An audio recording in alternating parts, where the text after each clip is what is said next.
As the front lines shift in Ukraine and reports come in of Russia taking control of the crucial town of Bakhmut, we examine the military situation as we know it on the ground and ask whether the West massively underestimated Russia's ability and preparedness to withstand economic sanctions. And Greece's first round of election results are out. Turnout was at just about 60% in a fractured vote. Kyriakos Mitsotakis' New Democracy, the centre-right party currently in power, has emerged as the single largest. But does the vote say more than the results seem to indicate? All this and more coming up on the latest episode of Daily Debrief, coming to you from our studios here in New Delhi. I'm Siddhant Ani, and first up on the show, in Ukraine, President Vladimir Zelensky remains defiant, but credible reports indicate that Russia has taken control of the town of Bakhmut, the epicenter of a bloody, months-long battle in which much of the city has been turned to rubble. The military developments come after the weekend's G7 summit, where the West reiterated its backing of the war to the very last. NewsClick editor-in-chief Prabir Prastha joins us now via video conference for more on the military situation, as well as the failure of sanctions to have the impact that they had envisaged. Prabir, we'll start with the latest bit of news, which seems to be the fall of Bakhmut, at least as far as the Ukrainians are concerned, Russia taking control of that city.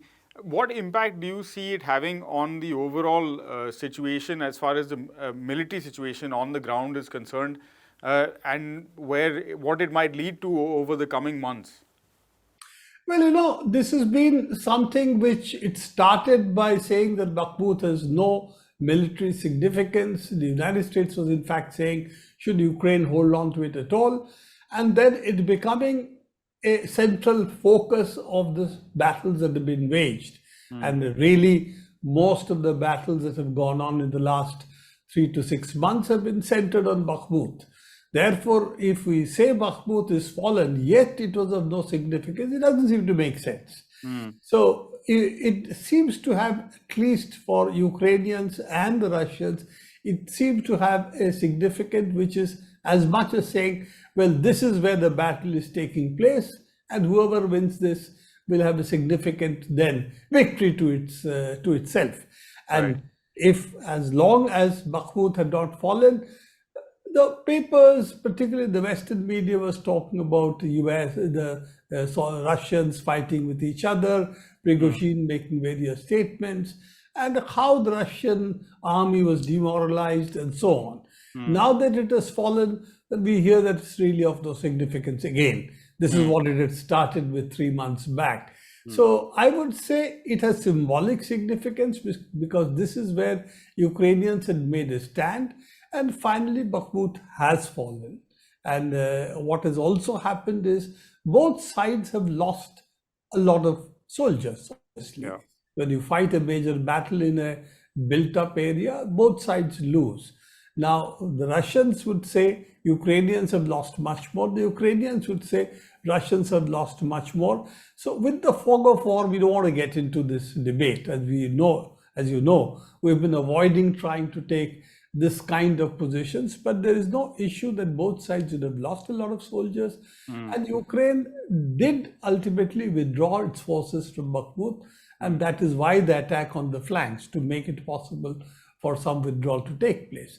Now, the issue comes up, what next? And here are two sides to the picture. One is the long awaited counteroffensive, which has been talked of by the United States, by the NATO, by Zelensky, Ukrainian government. All of that has talked about the counteroffensive. Whether it should be postponed or not has also been discussed. So is the counteroffensive going to take place soon? We'll have to find that out.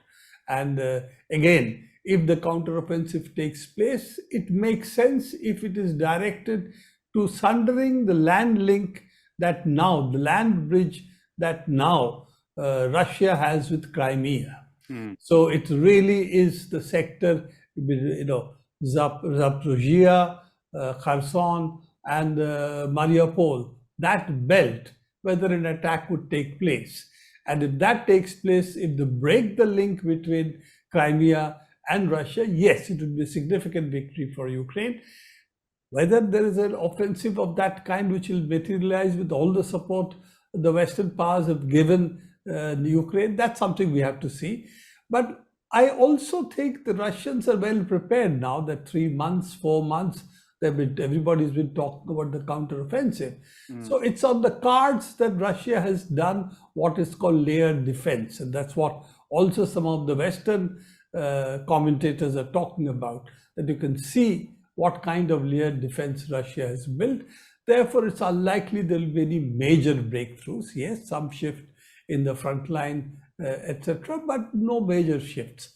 Again, predicting war is a difficult exercise. Yeah. We leave it to military experts, whatever their predictions are.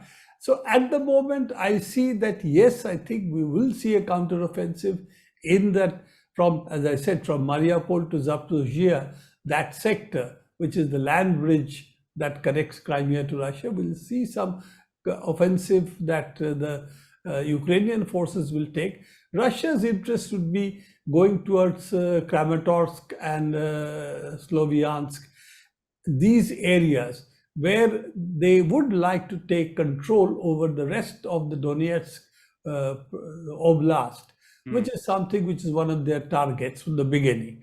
So while Lugansk they have taken over more or less completely, there is a part of Donetsk Oblast which has not been taken over by Russia, and it's been used to bombard regularly the Donetsk town itself.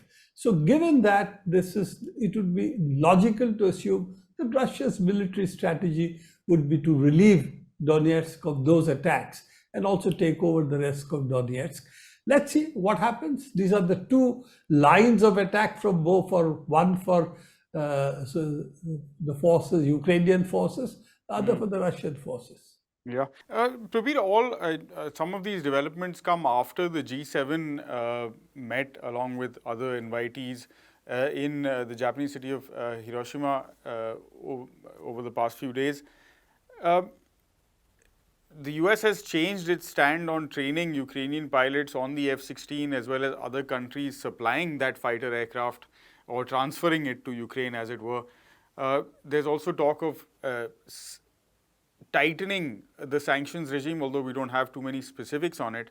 But the West clearly is standing behind Ukraine, and the Ukrainians, whether the Russians have lost as many in terms of numbers or not, might be covered in the fog of war. But the Ukrainians are definitely losing. An entire city, as has now been accepted, has been wiped out. So what does the West do next, since at least as far as Western commentators are concerned, they have reiterated their standing behind Ukraine? And is there an indicators that, like we've talked before, the sanctions regime is not having the kind of impact that the West had assumed it would have on the Russian economy? Well, taking your last point first, there is no question that if they thought sanctions would bring Russia to its knees, that has not happened. In fact, Russia was prepared for sanctions while the West didn't really calculate what are Russia's resources. And that's partly because Russia has been facing sanctions still from 2008. Georgia, if you remember, from that time onwards, Russia has been facing sanctions, and there has been a continuous set of sanctions that have been imposed on Russia. So it's not that they were not anticipating the sanctions.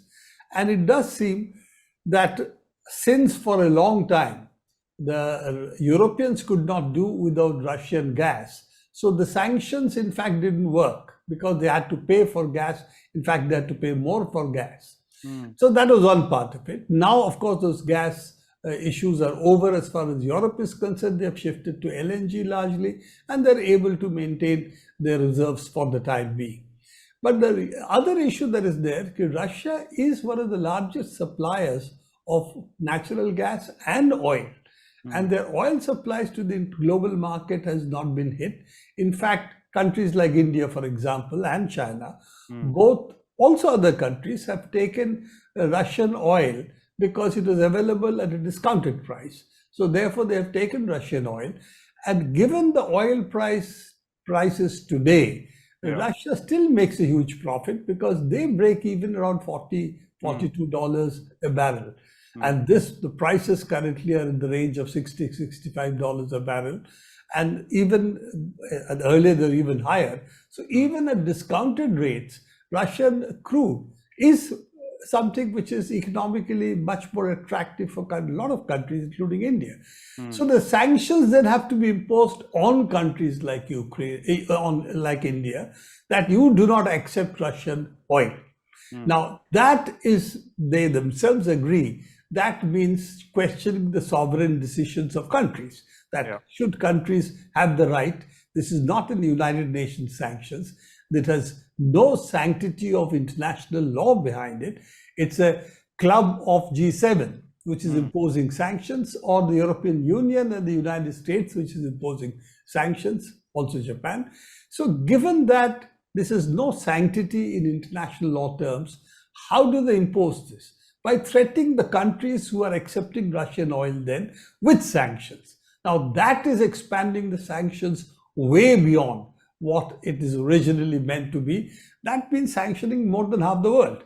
Yeah. The second problem that the European Union and the United States faces is if they sanction then refined products coming from India or other countries, then what they are saying is you have to identify whatever you're producing, what the original supplier is. You can't mix anything. Now that is something almost impossible to do. And if that is done, then a whole bunch of countries would then be affected.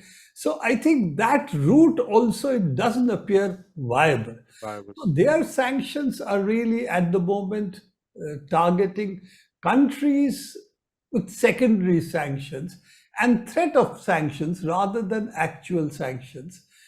Because the insurance, all the secondary sanctions they tried after the bulk of Russian crude, etc., trying to stop it didn't work. The tankers, not letting tankers be insured or accept Russian crude, all that seems to have fallen or been broken by Russia.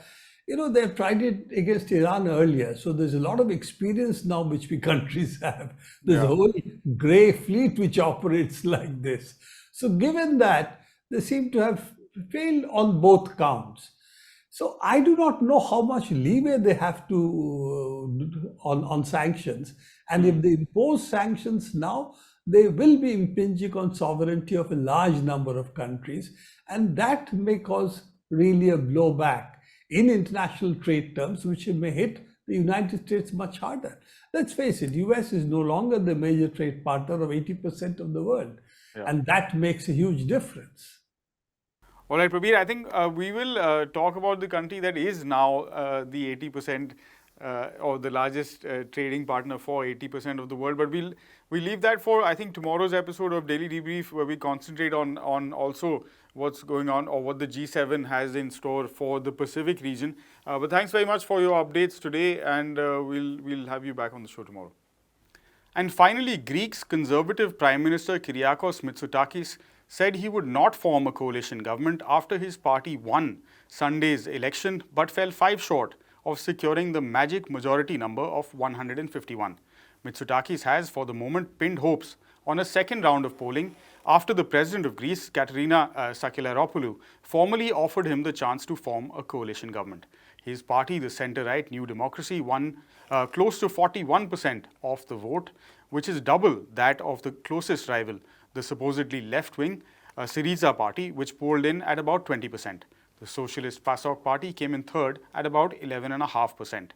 As I mentioned earlier, just about 60% of Greece's population turned up at ballot boxes this Sunday.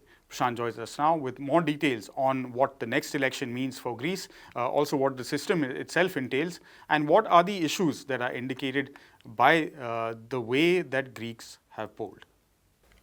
Prashant, what seems to be the thought process behind sort of rejecting the idea of forming a coalition government at this point and waiting for the second round of elections to come through to perhaps get a clear majority on the part of New Democracy? Right, Siddhant. So the way the Greek electoral system works is that there's a first round of elections, and if no party gets a majority at that point, and if the first 3 leading parties do not form a government, do not try to form a government, there's a second round held, and in this second round there's a slight change in the system of the proportional representation, whereby the leading party gets additional seats. So what Prime Minister Kyriakos Mitsotakis is counting on is the fact that when he rejects, it's not 100% confirmed yet as of the time of recording. If he decides not to form the government with the coalition, the next two parties at Syriza and PASOK also do not have any chance at all, which means that then an election will be called. In the next round, if he gets around the same percentage of votes, he's going to have a good majority to form the government. So right now he has 146. And the majority that is needed is 151, so he's very close with this percentage of vote, or 40% or something. So if he's calculating that in the next round with the change in the proportional representation system and the additional seats, he'll get a comfortable majority, at which point he will not have to make those coalition calculations and compromises that come with forming a coalition government. So the Greek electoral system in that sense enabling the single largest party to sort of even though it does not obviously even have 50% of the electoral of the total number of votes, enabling it to sort of disproportionately benefit in the second round. So, and this is part of a change which his own government had brought earlier as well. So that's the basic logic around which this has happened. Now, interesting to note, of course, the fact that the pollsters have been proved a bit wrong. They had predicted that Mitsotakis, the New Democracy Party the ruling party of Mitsotakis, would get around 39%. That way they were right. But they had also predicted that the opposition party Syriza would get around 29%. And there they have been proved terribly wrong, because Syriza has it's really suffered a massive defeat and got just 20% of the vote, so rendering it almost completely incapable of forming the government. So in what sense, what this result also in some senses shows is the fact that there is, and a lot of smaller parties have got votes which none of which are going to qualify to parliament anyway. So observers have painted this as an expression of a protest vote in many cases. Also important to note that the communists have increased their vote share. They have been one of the stringent voices of critique for the longest time from 2010 onwards. Whereas I think the voters have generally seen both New Democracy and Syriza, there's a huge amount of disenchantment with them, dissatisfaction with them, which is what has led to this fragmentation of vote and lack of clarity as well. So also again important to note that the turnout is just around 60%, and this is theoretically in a country where voting is compulsory. So in a compulsory voting system, when voting is just voting percentage is just 60%, it kind of shows that there is a widespread unhappiness and disenchantment with the system. And this is not a new thing. This has been around for some time. So, and I think when we look at the issues on which the election was fought, I think this becomes clear why. If you can elaborate on those perhaps a little bit, Prashant, for those of us who are not that familiar with what's going on in Greece, particularly in the context of this fragmentation of the vote that you talked about. Right. So, Siddhant, I think it's important to look at a bit of Greece's history here. Greece, was basically a victim of the bullying of what is called the Troika, the international financial institutions, the European establishment, so to speak, and they had imposed fierce conditionalities on Greece in return for continuing funding. That is the famous Greece crisis. And Syriza, which was a left-wing party, or called itself a left-wing party, emerged at that time as a new hope for people across the world. People were very impressed with Syriza, and they had this defiant attitude towards these kind of policies, the neoliberal policies as they call it. But when they came to power in 2015, they were faced with this situation where the Troika, as it is called, demanded these conditions, or warned of punishment, so to speak. Right. And the referendum was held. The people rejected the conditions of the Troika, which but Syriza nonetheless accepted them. And that was a huge blow to Syriza's credibility, from which it has not recovered till now. And over the years, all these conditions have been implemented by both Syriza and New Democracy. And what this has led to is actually a huge decline in the standards of workers' lives. Now, there is talk about how the ruling New Democracy Party has benefited from the kind of economic growth that Greece has seen over the past couple of years, especially post the pandemic. Now, it's important to note that Greece's economic growth, GDP growth, is because it started with a very low base. And while there have been some increases in profitability, the number of businesses, etc., the fact is that very little of this is translated into the living conditions of workers. So the living conditions of workers, the kind of inflation they're facing, the kind of pay they're facing, all of it is really, really bad. And there have been many trade union struggles over this. Added to the fact that the New Democracy government faced a lot of scandals. There was a wiretapping scandal of opposition parties. There was a horrible train disaster just a few months ago, where it became clear that it was because of negligence that this happened. And also the kind of underfunding that has taken place of the railways, which led to this. So overall, there has been this massive attempt time and again to destroy any kind of popular opposition, whether it be by students, whether it be by workers, cut as much funding as possible in every single sector imaginable, and follow all these policies which are now completely discredited. And the fact that this government has come back also, I think, is an indication of the fact that there is no real political force which Greek voters see as credible, because they tried Syriza, and Syriza, for lack of a better word, betrayed the promises they made, and there is New Democracy which has continued those policies. So the fact that it has become a choice between these two players, none of which seem like a real alternative, is, I think, the main lesson from this election. So while in the next round, because of the electoral system, Mitsotakis might come to power with a commanding majority, the fact remains that there is no real answer to many of these crises that face Greece right now.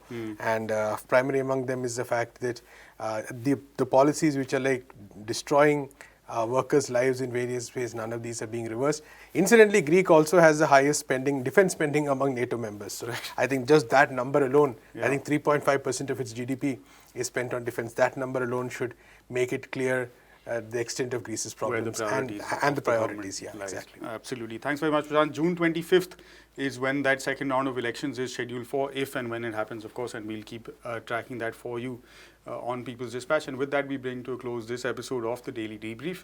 As always, for more details on these stories, we ask you to head to our website, peoplesdispatch.org.